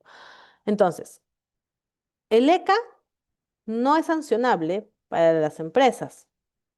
El ECA es el estándar de calidad. Lo que es sancionable es el límite máximo permisible. ¿Sí? Si es que hay un incumplimiento de un límite máximo permisible, está vertiendo más de lo debido. Cuando hacen el control, no está cumpliendo con el estándar que se ha comprometido, además, en el instrumento de gestión ambiental. El límite máximo permisible es el compromiso asumido y aprobado en los instrumentos de gestión ambiental. Hay muchas empresas que señalan y dicen, nosotros cumplimos con estándares incluso internacionales, ¿no? Es decir, ok, acá tu ECA te dice que no puedes votar hasta tanto, ¿no? Este cuerpo receptor solamente puede aguantar tanto, X. Por lo tanto, tu límite máximo permisible es X menos uno, quizá. Entonces, una empresa con una debida diligencia dice, no, yo voto X menos 10. Este es un estándar internacional. Perfecto. ¿Qué pasa si ese compromiso, una vez que va a UEFA a supervisar y verifica que no está cumpliéndolo? Esa es la sanción. ¿De acuerdo? Bueno, entonces, en el proceso de fiscalización ambiental se va a dar el tema de determinación del daño, ¿no? Entonces van, hacen el informe de supervisión pasa a revisión y se hacen, digamos, cuáles son las propuestas de infracciones, ¿no? Según el tipo de infracciones que se tiene en OEFA, pasa a fiscalización, fiscalización verifica si es que existe un cumplimiento, si es que el tipo administrativo, según el principio de legalidad, se cumple o no se cumple, ¿no? El principio de legalidad es expreso en el tema de fiscalización minera. Si dice o no dice, está tipificado como tal o no, tu reglamento de tipificación y sanciones. Sí está, perfecto. Se procede al inicio del PAS. El informe que señala el inicio del PAS, ¿no? Porque ya se está determinando la responsabilidad ambiental. Entonces, cuando yo inicio el PAS, el proceso administrativo sancionador, estoy determinando que sí existe un daño ambiental. Ahora, ese daño ambiental tiene que tener una justificación, que para eso, digamos, se hace un equipo entre abogados e ingenieros abogadas e ingenieras para determinar, digamos, cuál será la justificación del daño ambiental. Yo cuando leía los informes de las ingenieras, bueno, yo soy abogada, no entendía nada, entonces me tenían que explicar como coquito. Me decían, no, doctora, acá ocurre que hay una afectación al suelo, hay una afectación al sistema físico, biológico, bla, bla, bla. Ok. Eso, luego que se inicia el PAS, se pasa a el área de multas. Y algo muy interesante que tiene OF que se debería replicar en muchas instituciones es su cálculo de multas, ¿no? Los economistas. Es bien enredado para mí que soy abogada, pero lo que da es predictibilidad y tiene una fórmula para aplicar según el daño ambiental que se esté determinando, ¿no? Entonces, según el daño ambiental leve, moderado, grave, las sanciones serán determinadas según su tipificación, pero lo interesante es cómo se determina la multa o la sanción. Entonces, vas a tener dos tipos de sanciones, ¿no? Las sanciones administrativas, correctivas, medidas correctivas, ¿no? Que pueden ser paralización de obra, eh, la más grave, cierre de la actividad, eh, de repente alguna medida de poder hacer algún cambio importante, ¿no? Algo que evites. ¿Cuál es la medida correctiva? ¿Cuál es la razón de ser de una medida correctiva? ¿Por qué se justifica plantear una medida correctiva? Porque se tiene que parar el daño. Se tiene que evitar que continúe el daño ambiental. ¿Por qué? Porque retrocediendo a nuestra primera lámina, retrocediendo a los principios básicos, es importante entender que estamos frente a un tipo de derecho que si bien es un derecho humano, un derecho fundamental, eh, es importante determinar que este daño probablemente no va a poder ser compensado de la misma manera como que cuando compensamos un carro por otro, ¿no? Bueno, se, se chocó mi carro, yo qué sé, Volkswagen, voy, compro o con la indemnización que me repongan otro igual, ¿no? En este caso no. Hay un daño ambiental, en el caso de Repsol, ¿no? Ese daño ambiental simplemente no puede ser remediado de una manera de ambiente por ambiente. Entonces habrá que poner medidas correctivas. ¿Cuáles serán? Paralización de obra, limpieza de áreas, no sé, X tipo de medida correctiva que contribuya a cesar el daño, ¿no? Y em, remediarlo, ¿no? Entonces va a haber una etapa de remediación. Pero también hay una sanción económica, ¿no? La valoración del daño ambiental. Entonces, en el caso de OEFA, perdón, sí, hay una valoración económica que se hace y se transmite, ¿no? 5 UITs, 10 UITs, 1000 UITs, etcétera. Entonces, hay una sanción económica también, ¿no? Entonces, es interesante cómo a nivel administrativo, digamos, algunas organizaciones, organismos gubernamentales tienen más procedimientos que otros. CERFOR, CERNAM, tienen también, o sea, cuando fiscalizan, CERFOR, ¿no? Fiscaliza, o SINFOR va, fiscaliza. El caso de la carretera, no cumplieron con el certificado de deforestación. ¿Cuál es la repercusión? También se iniciará un procedimiento administrativo sancionador y también se emitirá una multa, ¿no? Entonces hablamos de multas. Hablábamos un poco de los casos que hemos comentado, ¿no? Los efluentes sin tratamiento que se botan a los ríos o las deforestaciones sin contar con instrumentos de gestión ambiental, etcétera. Entonces, eh, estos son casos que pueden pasar. El tema de las bambas también, ¿no? El tema de del polvo que hubo. Entonces, ¿qué pasó ahí? Entonces, hubo un compromiso ambiental, pero luego hubo una supervisión, una observación que existía un daño al ambiente, había un daño al aire, etcétera. Por tanto, hubo una multa, una repercusión económica y hubieron medidas correctivas.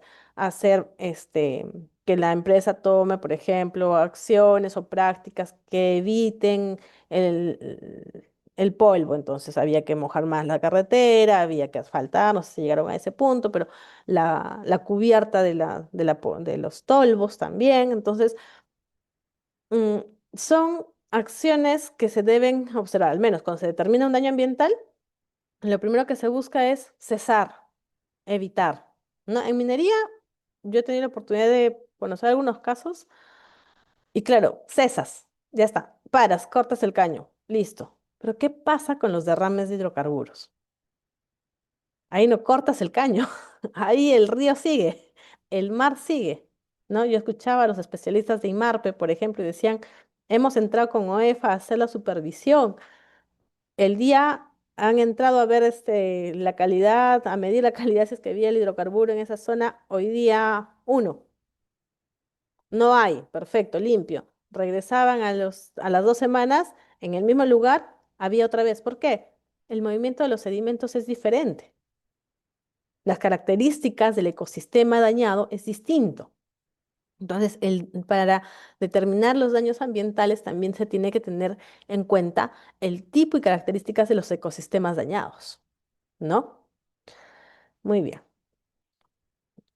Eh, un poco hablando, ¿no? Del caso de Repsol, de la situación o algunos otros casos cuando se habla ya de algunos tipos de tipificación, ¿no? Como un ejemplo, el tema de las emergencias, porque también ocurren excepciones, caso fortuito, fuerza mayor, hay como eximirse de responsabilidad también, ¿no? Entonces, se cumplió o no se cumplió con la debida diligencia, se cumplió o no se cumplieron las obligaciones establecidas.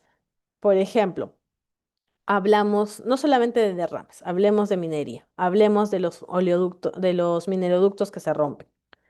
Hubo una situación, digamos, de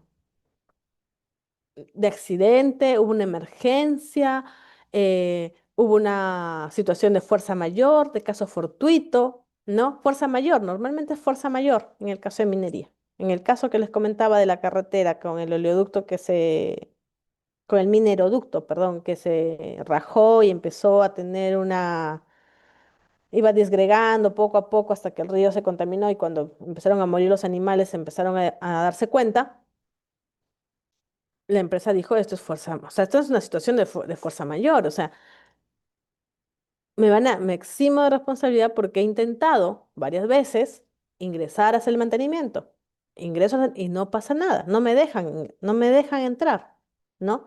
Lo que está pasando, y Dios no quiera, en Parón. este, Tenemos el problema de la laguna de Parón, ¿no? Y quienes se encuentran de repente, conocen o viven por ahí, saben que ahorita hay un conflicto socioambiental muy grande en la zona porque está la empresa eléctrica, ¿no? Que tiene que hacer mantenimiento. Según el instrumento de gestión ambiental, tiene que hacer un mantenimiento a la represa de Parón. Entonces tiene que bajar el nivel de la laguna para abrir un poco las compuertas, hacer el mantenimiento correspondiente y brum, cerrar otra vez y esperar 2 o 3 años a que nuevamente la laguna tenga la misma superficie. Muy bien, dicen. Si es que esa represa se rompe, olvidémonos de Huaraz. ¿No? Ya ha habido un caso similar,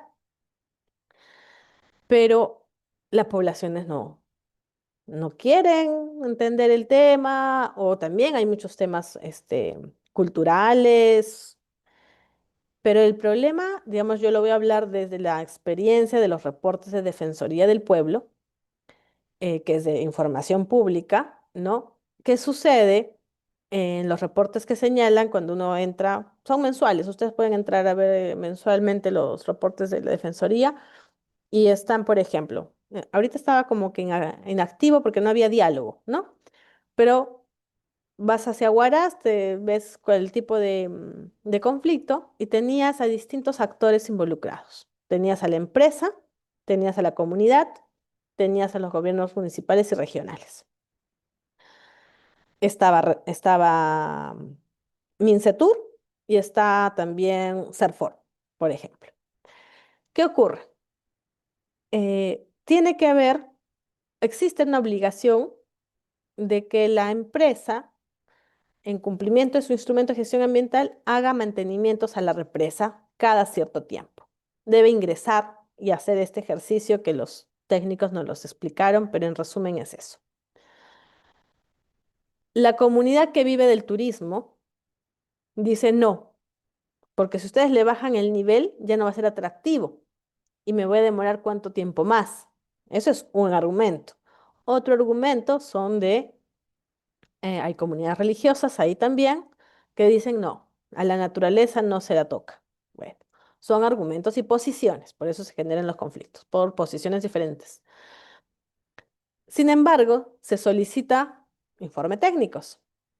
CERNAM dijo necesitamos urgente, porque si no, esta represa y toda la zona se va a inundar, se va a perder, ¿no?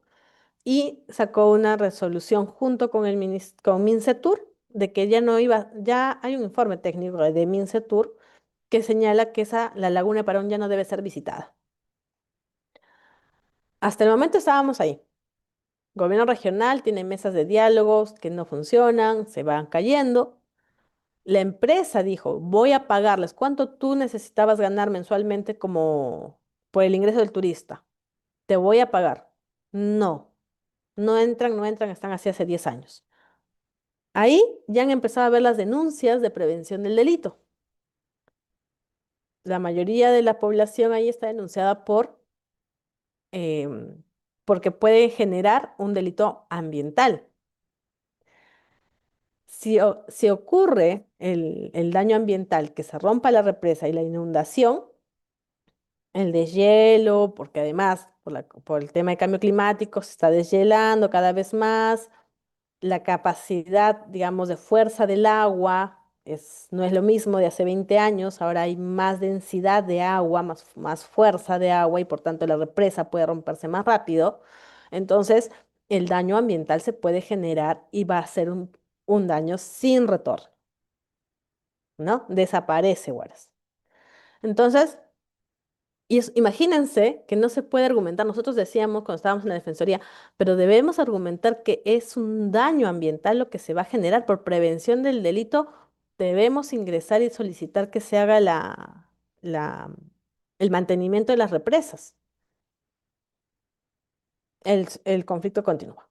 Esperemos que cuando se dé Dios no quiera, bueno, yo soy católica, pero que no queramos que suceda la situación, ese daño ambiental se genera, hay una inundación y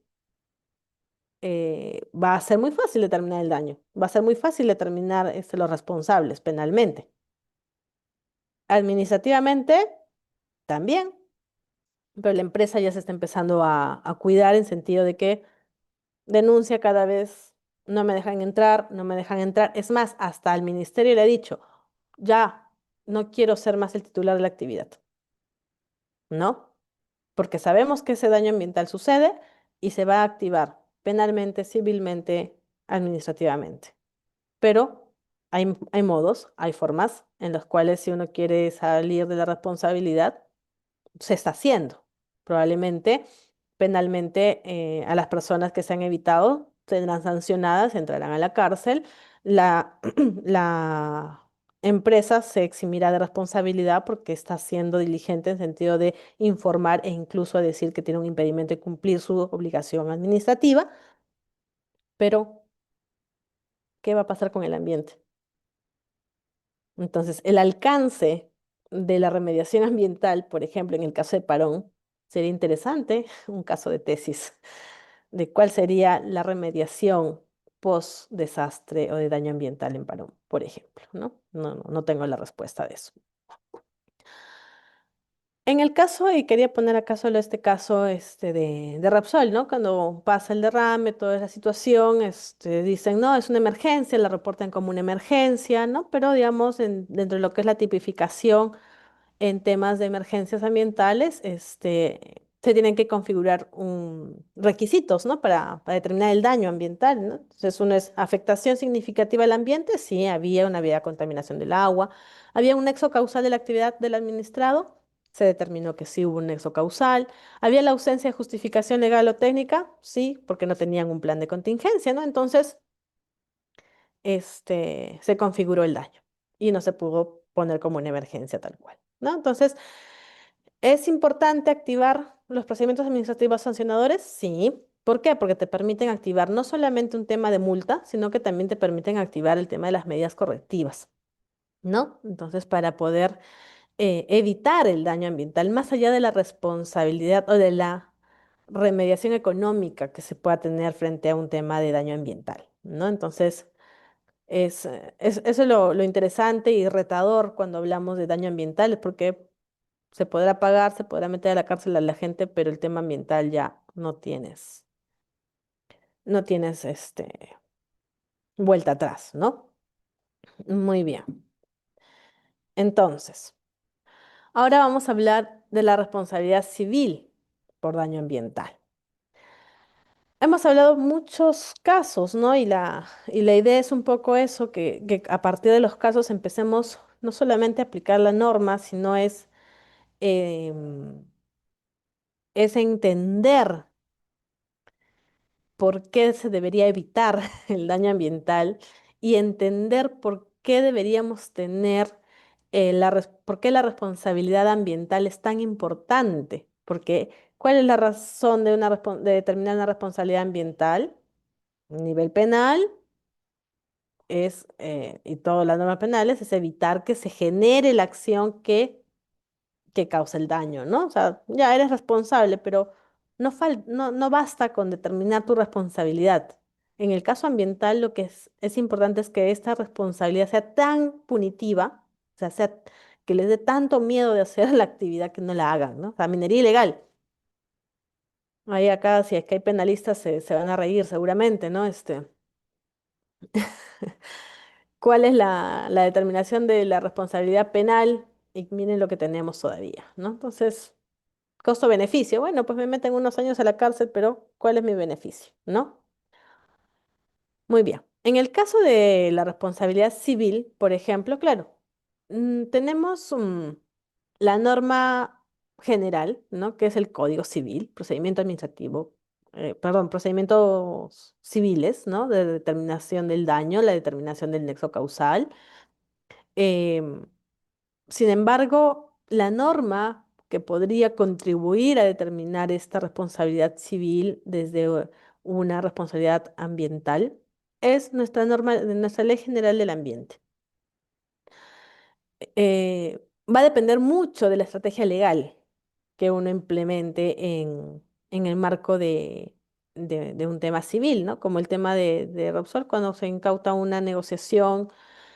No negociación, cuando se determina un reconocimiento por daño, ¿no? Ya sea cuánto hay que pagar por la indemnización, ¿no? Entonces, pero para determinar esta indemnización, ¿no? Lucro cesante, daño, pero ¿cómo yo determino el alcance real del daño ambiental? La responsabilidad frente a este daño, la responsabilidad civil frente a un daño ambiental como lo que pasa en Repsol, lo que pasa en Simón Bolívar, lo que pasa en La Oroya, por ejemplo, se queda en dinero y muchas veces incluso ni se reconoce. Tenemos el caso de Simón Bolívar, los niños contaminados por mercurio, perdón, por metales pesados, donde el Ministerio de Salud fue denunciado, ¿no? Por pobladores de Simón Bolívar y ganaron, tienen una sentencia, pero no la pueden ejecutar hasta ahora. Entonces, ¿por qué? Porque no existe, digamos, están en ejecución forzada, etcétera, etcétera, pero no tengo la plata, ¿no? Ya se están yendo a lo penal, ya tienen, por lo menos tienen la sentencia de la Oroya que es un antecedente de una jurisprudencia, ¿no? Entonces, vamos a ver qué sucede en ese caso, ¿no? Pero en el tema civil no tenemos daño cuánto es la reparación por daño ambiental. Y ahora estamos observando que también es un punto importante que recién desde el 2018 el relator de las Naciones Unidas hace el reconocimiento de que el derecho ambiental es un derecho humano. Por tanto, tenemos una figura, digamos, más robusta frente a la afectación. Si se determina que existe un daño ambiental y se tiene que determinar la responsabilidad ambiental a nivel civil, está habiendo una afectación no solamente del modo de vida, sino está haciendo una afectación directamente al plan de vida de las personas, ¿no? Entonces, ya la reparación civil será mayor, ¿no? En las acciones civiles, ¿no? El Estado los pueden hacer, ¿quiénes? El Estado, las comunidades, las asociaciones civiles pueden demandar. Se demandan. Tenemos el caso de Simón Bolívar, se han demandado. Tenemos el caso de La Oroya, cómo empezó este caso, ¿no? Eh, en el tema de metales pesados existen muchas demandas civiles, ¿no? Contra el Ministerio de Salud, contra el Ministerio del Ambiente, pero el gran reto en el tema civil, y ahí los abogados son especialistas, es cómo determino la reparación del daño, ¿no? ¿Cuáles son las limitaciones? La cuantificación del daño y la identificación de responsables, porque pueden decir, ok, caso de Simón Bolívar, estamos hablando de pasivos mineros en la zona. No solamente están los que la empresa que inicialmente realizó la actividad, sino existen pasivos que no tienen identificación, o sea, que no se ha determinado, no se ha identificado al titular. Y quién es el responsable es el Estado, ¿no? Y como yo, una vez que el Estado toma, digamos, a cargo el tema de los pasivos ambientales, si es que encuentra futuro, habrá un proceso de repetición, pero ¿cómo yo lo puedo identificar y decir efectivamente? La causa de muerte de mi hija, que se murió por leucemia, fue directamente del Estado porque no hizo la remediación que debía hacer. Y es un caso real, señores. Busquen caso Simón Bolívar, Esmeralda, se llamaba la niña que falleció el año pasado. También hay reportes en la Defensoría del Pueblo respecto a ese caso. Incluso se llevó a la niña hasta Argentina para que la puedan curar. Pero ¿qué es lo interesante en los casos de daños ambientales en cuerpos de agua y polvo con metales pesados? Es que si no sacas a la población de la zona, el daño continúa. Entonces tiene que haber un resentamiento involuntario, ¿no? Primera situación interesante. Segundo componente importante en tener en cuenta en este caso. Eh, Nuestra regulación, por eso que decíamos que todavía la regulación no responde a la realidad. Nuestra regulación, por ejemplo, y hablábamos con médicos, ustedes pueden entrar al Ministerio de Salud, busquen el organigrama y en el organigrama hay una unidad, porque no es ni una dirección, es una unidad que se llama Unidad de Enfermedades Raras.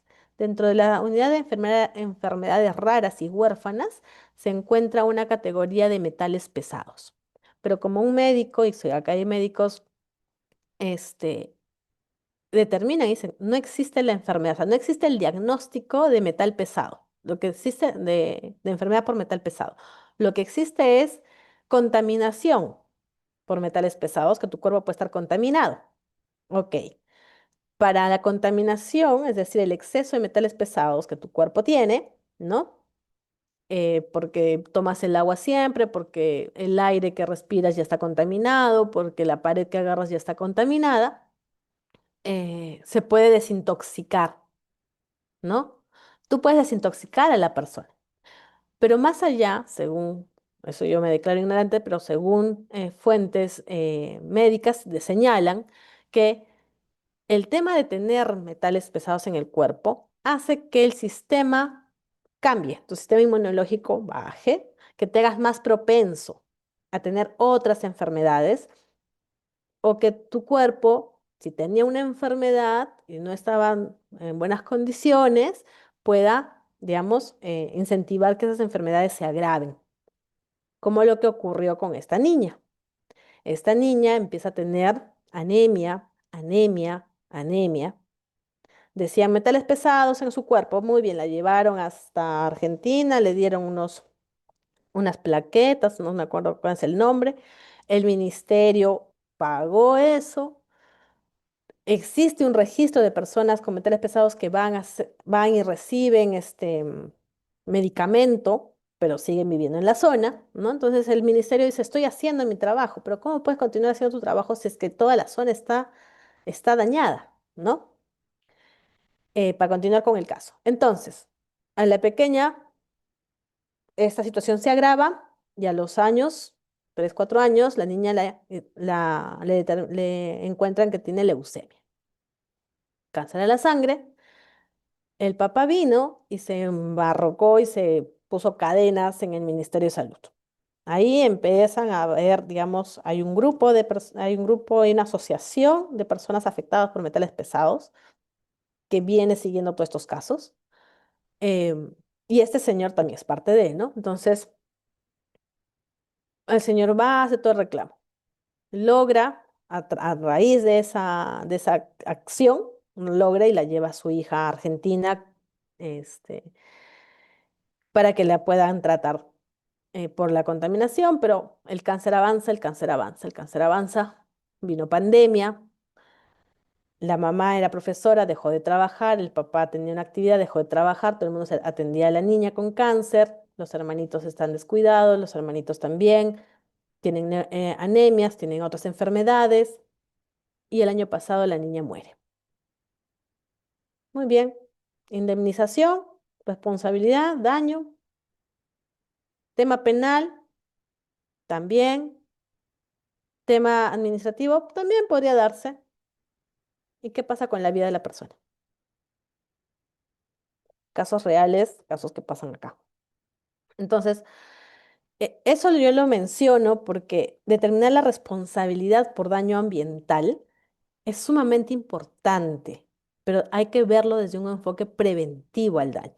Por eso es que yo sigo en mi consigna de que no debemos permitir que se configure el delito penal, digamos, sino debemos ir más por la vía de prevención del delito, prevención del daño, ¿no? ¿Y cuál es nuestro artículo bandera ahí? Principio de precautorio. No sé qué es lo que va a pasar, no tengo ciencia cierta, pero de qué va a pasar, ¿no? Entonces, ahí vemos cómo el derecho ambiental requiere de una integridad de herramientas porque necesitas justificar. En el derecho penal decimos que el derecho penal ambiental es un derecho es un derecho penal en blanco porque necesita de herramientas y necesita de otras em, materias para articular y lograr la tipificación, ¿sí? Necesitamos la expertise. Por eso que en el derecho penal ambiental se necesita y se requiere de los informes fundamentados, ¿no? Entonces, pero digamos en el tema de responsabilidad civil se da mucho el tema de los informes de mejor, para mejor entender, para mejor proceder, mejor dicho. Se usa la figura de los amicus, ¿no? Pero, ¿cómo determinamos? ¿Cómo cuantificamos el daño? ¿Cómo cuantificamos la pérdida de una vida? ¿Cómo cuantificamos la pérdida de un recurso que no pueden tomar agua por una contaminación de relaves, por ejemplo? Identificar al responsable, ¿no? El responsable podemos creer que era el ministerio, podemos creer que era el Estado, pero el Estado va a decir, no, es que acá habían pasivos de mucho antes, la regulación era diferente, no había las obligaciones. Entonces, es un ámbito bastante eh, interesante porque se requiere de que los fundamentos sean precisos, ¿no? Para determinar o cuantificar un daño real. Y bueno, también, ¿no? El tema de los procesos que son largos, la falta de peritaje, el tema que puedes tener peritos especializados, pero cuáles van a ser los alcances de, digamos, en el tiempo, ¿no? El perito tiene que estar capacitado. O sea, un peritaje en tema de daño ambiental para determinar la responsabilidad, deberá también entender cuál es la magnitud y el alcance de un principio precautorio en el derecho ambiental. Nosotros no podemos determinar el daño hoy y cómo lo vamos a remediar o dejarlo en la situación actual antes del daño, en el caso civil, ¿no? Se cayó la pared, muy bien, la voy a construir, la dejo tal cual estaba antes del derrumbe. ¿Qué va a pasar con el tema ambiental? El tema ambiental, puedes volverlo a su situación anterior. La afectación va a ser solamente y con tu indemnización va a cesar el daño. ¿Qué es lo que va a ocurrir? ¿No? Entonces, eso es digamos, las limitaciones o retos que todavía tiene el Estado para poder generar responsabilidad civil. Y el nexo causal en el tema de responsabilidad civil, ¿no? Que tan importante. Muy bien, ya vamos a ir terminando con la hora. ¿Cómo estoy con la hora? Sí, estoy bien. Muy bien. Responsabilidad penal por delitos ambientales. Tenemos la norma, ¿sí? Código Penal, tenemos el capítulo de delitos ambientales, 204 en adelante. Es un código penal nuevo, no tiene muchos años, pero veamos y seamos más críticos con el tema de cuántos años es un delito por minería ilegal. ¿Cuántos años es por tal ilegal? ¿Cuántos años es por contaminación ambiental? ¿Cuáles son los agravantes? ¿No? O sea, entendemos que existe también toda una ciencia en el tema penal para, digamos, hacer con la contabilidad de años para la determinación de la pena, ¿no? Pero cuando no superan 4 años, cuando tenemos sentencias que no realmente no están desmotivando, se me fue la palabra, que están reduciendo la cantidad de comisiones de ese tipo de delitos, porque al final es costo-beneficio, ¿no? O sea, cometo el delito, no estoy matando a nadie figurativamente, pues estoy matando a un montón de gente, pero tengo un beneficio directo por ejemplo, en la minería ilegal, ¿no? Costo-beneficio. Entonces, las penas realmente están desincentivando la acción del ilícito penal. Eh, Tenemos normas que están saliendo donde han dejado como 1.200 casos según es un pronunciamiento oficial que hizo la Fiscalía de Medio Ambiente frente a la modificatoria de la ley forestal. Se nos están cayendo 1.200 procesos por cambio de uso ilegal, porque la norma ahora da una justificación legal para ello, ¿no? Eso lo mencionó la propia fiscalía, ¿no? Entonces, eh, tenemos las herramientas legales, pero es muy débil todavía, ¿no? Los sobreseguimientos, ¿cuántos sobreseguimientos en casos de delitos ambientales hay? Eso se puede sacar por acceso a la información, ¿no? Yo de la poca experiencia que tengo de haber hablado con uno o con dos fiscales en las zonas, como les comento, ¿no? En la selva central, me dicen, tenemos la norma, pero ¿cómo la aplicamos? Y además, ¿cómo aplico la denuncia frente a una mafia de narcotraficantes que también es asociado con los taladores ilegales? ¿No? Entonces, no es solamente el tráfico, la minería ilegal o la tala ilegal, sino es cuán fuerte es nuestro aparato para determinar una responsabilidad penal, por ejemplo, ¿no? Los elementos, bueno, en temas penales tenemos que la conducta tiene que ser dolosa, tiene que haber culpa, tiene que haber un daño significativo, tiene que estar dentro del tipo, cumplir los verbos rectores de cada tipo penal, ¿no? Entonces ahí tienes los tipos penales que van a ir siendo los agravantes, en el caso de la tal ilegal, por ejemplo, la deforestación, cuando en el tema de la minería ilegal igual también tenemos agravantes. Entonces, eh, la justificación tendrá que ser, digamos, fundamentada, tendrá que ser analizada, pero a la larga la responsabilidad en temas penales, en la vía penal, va a ser la limitación de la pena privativa de tu libertad y de repente alguna multa, y eso me trae en pie a todos los árboles que botaron o trae descontamina los ríos que están contaminados por mercurio, por el uso del mercurio y la minería ilegal, ¿no? Entonces, sí es importante que exista la figura de la responsabilidad penal.